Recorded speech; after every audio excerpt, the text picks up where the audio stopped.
Good afternoon, I'm Georgia Moylan with 2NURFM Hunter News. Long-serving Cessnock Councillor Jeff Mabry has died at the age of 71.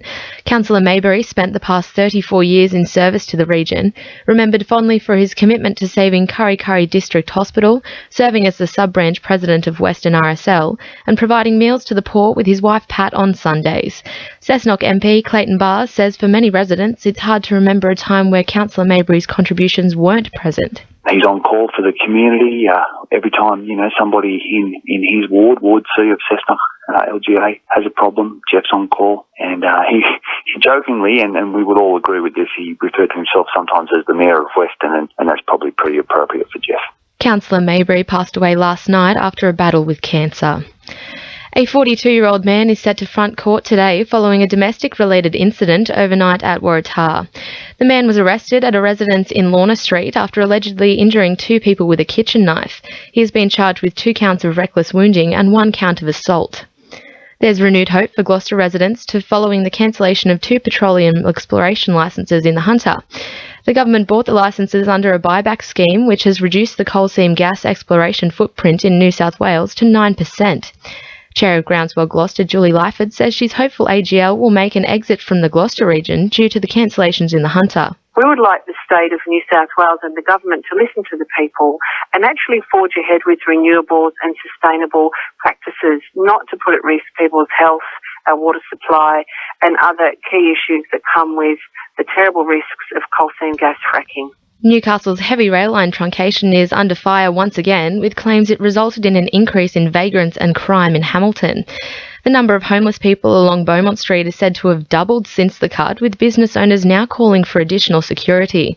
Parliamentary Secretary for the Hunter, Scott McDonald, says empirical evidence needs to be gathered before any proposals get the go-ahead. I can't go to any government agency unless I've got good evidence. There's certainly some impressions of some changes and some different patterns of behaviour and those sorts of things, but I've really got to get those facts and figures behind me. A string of extra eastern Lake McCrory suburbs have been added to the national broadband network's rollout, but there are concerns the present earmarks for the region aren't inclusive enough.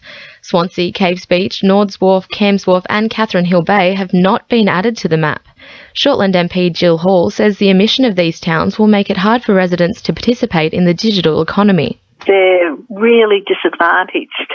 No access to ADSL and the government forgetting about them, treating them as second-class citizens with the latest announcement of the NBN rollout. It's just, frankly, not good enough. Sport, thanks to our sponsor Warners Bay Sports Club. Newcastle Jets coach Scott Miller isn't giving anything away when it comes to discussing new recruits for his side. Miller was excited by the potential he saw in 14 players currently contracted to the Jets after their first training session with their new coach earlier this week. With the pressure firmly on last season's wooden spooners to perform in the upcoming season, recruitment is at the top of Miller's to-do list.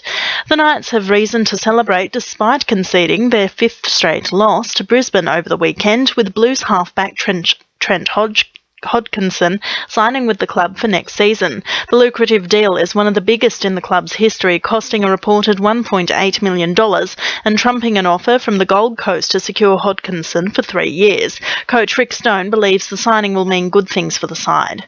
And in basketball, the Maitland Mustangs are looking to turn their season around, with wins required against the North Bears this weekend and local rivals, the Newcastle Hunters, in the coming weeks. That's sport. I'm Sarah Giuliano. 2NURFM News Time is 12:10.